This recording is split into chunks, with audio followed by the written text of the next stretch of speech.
ഗുജറാത്തിലെ വഡോദരയിൽ മദ്യലഹരിയിൽ കാർ ഓടിച്ച് സ്ത്രീയെ കൊലപ്പെടുത്തിയത് നിയമവിദ്യാർത്ഥിയെന്ന് പോലീസ്. പ്രതി രക്ഷിത് ചൌരസ്യ ഏതുതരം ലഹരിയാണ് ഉപയോഗിച്ചതെന്ന് കണ്ടെത്താൻ രക്തസാമ്പിൾ പരിശോധനയ്ക്ക് അയച്ചിട്ടുണ്ട്.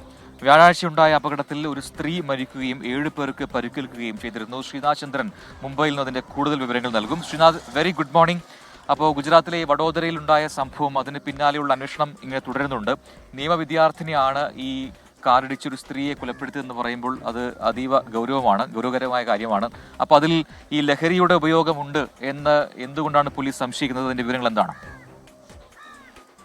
Good morning. ഏതാനും മാസങ്ങൾക്ക് മുമ്പാണ് പൂനെയിൽ 2 ടെക്കികൾ ഈ അമിതവേഗത്തിൽ ഓടിച്ച വാഹനം ഇടിച്ച് മരിക്കുകയത് രാജ്യവ്യാപകമായി വലിയ ചർച്ചയായി മാറിയത്. ഏതാണ്ട് സമാനമായ ഒരു സംഭവമാണ് ഈ വ്യാഴാഴ്ച അർദ്ധരാത്രി വഡോദരയിൽ നടന്നത്. വഡോദരയിലെ കരേലി ബാഗിലാണ് അമിത വേഗതയിൽ ഓടിച്ചെത്തിയ കാർ ഇടിച്ച് വഴിയാത്രക്കാരായ 7 പേർ, ഒപ്പം ഒരു സ്കൂട്ടർ ഓടിച്ച ഒരു യുവതി എന്നിവർ അപകടത്തിൽപ്പെടുന്നു. അതിൽ സ്കൂട്ടർ ഓടിച്ച യുവതി പിന്നീട് മരിക്കുകയും ചെയ്തു.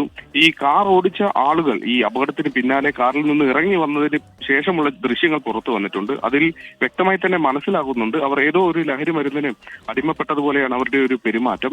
ഒരു റൗണ്ട് കൂടി നമുക്ക് പോകാമെന്നൊക്കെ ഇയാൾ ആക്രോശിക്കുന്നുണ്ടായിരുന്നു. ഈ വണ്ടി ഓടിച്ച രക്ഷിത് ചൌരസ്യ എന്ന ആൾ ആക്രോശിക്കുന്നൊക്കെ ദൃശ്യങ്ങളിൽ കണ്ടതാണ്. ഈ സംഭവവുമായി ബന്ധപ്പെട്ട് പിന്നീട് കുറെ അധികം ദൃശ്യങ്ങൾ കൂടി പുറത്തു വന്നപ്പോഴാണ് എത്രത്തോളം വലിയ ഒരു അപകടമാണ് ഈ സംഭവിച്ചിരിക്കുന്നത് എന്നത്.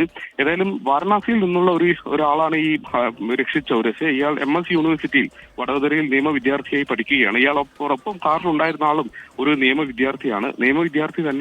വിദ്യാർത്ഥികളാണ് ഇത്തരത്തിൽ ഒരു നിയമവിരുദ്ധ പ്രവർത്തനം ചെയ്തത് എന്നതാണ് അതിൽ ശ്രദ്ധേയമായ കാര്യം. ഏതായാലും ഇവർ ഹോളിക്ക് മുൻപായുള്ള ആഘോഷങ്ങളുടെ ഭാഗമായി ബാങ്ക് കഴിച്ചിരുന്നു എന്നതാണ് പോലീസിനോട് പറയുന്നത്. പക്ഷേ ബാങ്കാണോ അതിനപ്പുറത്തേക്ക് ഏതെങ്കിലും വീര്യം കൂടിയ മറ്റേതെങ്കിലും ലഹരി മരുന്ന് ഉപയോഗിച്ചെന്ന സംശയം പോലീസിനുണ്ട്.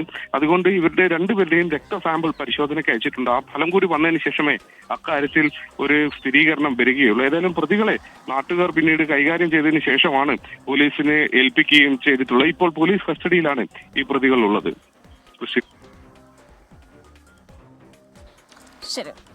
ശ്രീനാഥ് ചന്ദ്രനാണ് വിശദാംശങ്ങൾ നൽകിയത് മുംബൈയിൽ നിന്നും.